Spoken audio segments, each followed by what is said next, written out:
بسم اللہ الرحمن الرحیم۔ آپ صلی اللہ علیہ وآلہ وسلم کی طرف سے قربانی کرنا۔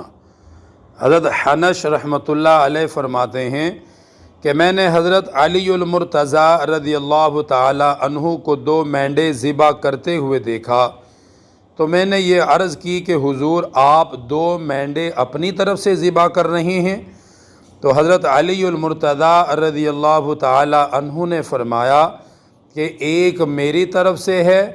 اور دوسرا رسول اللہ صلی اللہ علیہ وآلہ وسلم کی طرف سے ہے، اور حضور صلی اللہ علیہ وآلہ وسلم نے مجھے وصیت فرمائی تھی کہ میں آپ کی طرف سے قربانی کیا کروں،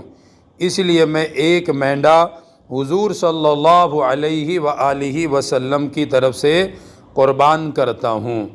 تو حضرت علی المرتضیٰ رضی اللہ تعالی عنہ کے اس عمل سے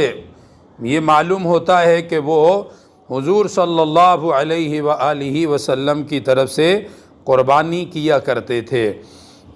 اور خود حضور صلی اللہ علیہ وآلہ وسلم کی عادت شریفہ بھی تھی کہ اپنی امت کی طرف سے آپ قربانی فرمایا کرتے تھے۔ دیکھیے حدیث صحیح مسلم میں ہے کہ ام المؤمنین حضرت عائشہ صدیقہ رضی اللہ تعالی عنہا روایت کرتی ہیں کہ رسول اللہ صلی اللہ علیہ وآلہ وسلم نے ایک ایسے مینڈے کے متعلق قربانی کا حکم فرمایا جس کے کھر، گھٹنے اور آنکھوں کے حلقے سیاہ تھے۔ چنانچہ جب وہ آپ صلی اللہ علیہ وآلہ وسلم کے پاس قربانی کے لیے لایا گیا تو آپ صلی اللہ علیہ وآلہ وسلم نے فرمایا، اے عائشہ چھری لے آؤ۔ حضرت عائشہ فرماتی میں چھری لے آئی تو حضور صلی اللہ علیہ وآلہ وسلم نے فرمایا کہ اسے پتھر پر تیز کر لو۔ چنانچہ حضرت عائشہ فرماتی کہ میں نے چھری کو تیز کر لیا،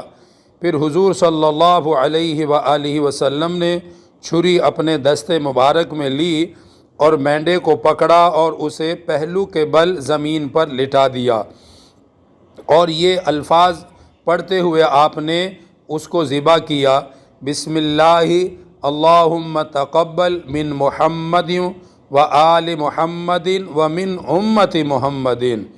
یعنی میں شروع کرتا ہوں اللہ کے نام سے اسے ذبح کرنا، اے اللہ اسے آپ قبول فرما لیجئے محمد اور آل محمد اور امت محمد کی طرف سے۔ تو حضور صلی اللہ علیہ وآلہ وسلم اپنی امت کی طرف سے قربانی فرمایا کرتے تھے، اس لیے امتی بھی جو صاحب استطاعت ہو، جس کے پاس گنجائش ہو، اسے چاہیے کہ حضور صلی اللہ علیہ وآلہ وسلم کی طرف سے قربانی کیا کرے۔ ویسے بھی آپ صلی اللہ علیہ وآلہ وسلم کے ہم پر بہت احسانات ہیں،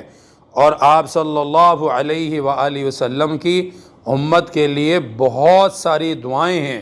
اتنی دعائیں اپنی امت کے لیے مانگا کرتے تھے کہ ماں باپ بھی اپنی اولاد کے لیے اتنی دعائیں نہیں مانگتے، اور امت کے لیے اتنے پریشان ہوتے تھے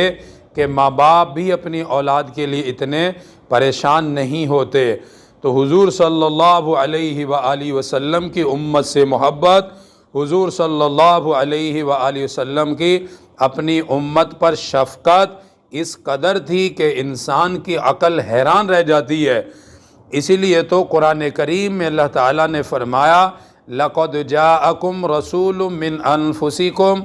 عَزِيزٌ عَلَيْهِ مَا عَنِتُّمْ حَرِيصٌ عَلَيْكُمْ بِالْمُؤْمِنِينَ رَءُوفٌ رَحِيمٌ۔ امت کے معاملے میں بہت زیادہ فکر مند رہا کرتے تھے، اس لیے امت کو بھی چاہیے کہ حضور صلی اللہ علیہ وآلہ وسلم کو ہمیشہ یاد رکھے، آپ کی سنتوں پر عمل کر کے یاد رکھے، اور حضور صلی اللہ علیہ وآلہ وسلم کی اطاعت کر کے آپ کو یاد رکھے۔ اسی طرح قربانی جیسے عظیم عمل کے وقت حضور صلی اللہ علیہ وآلہ وسلم کو یاد رکھنا چاہیے۔ اللہ تعالی ہم سب کو عمل کی توفیق نصیب فرمائے۔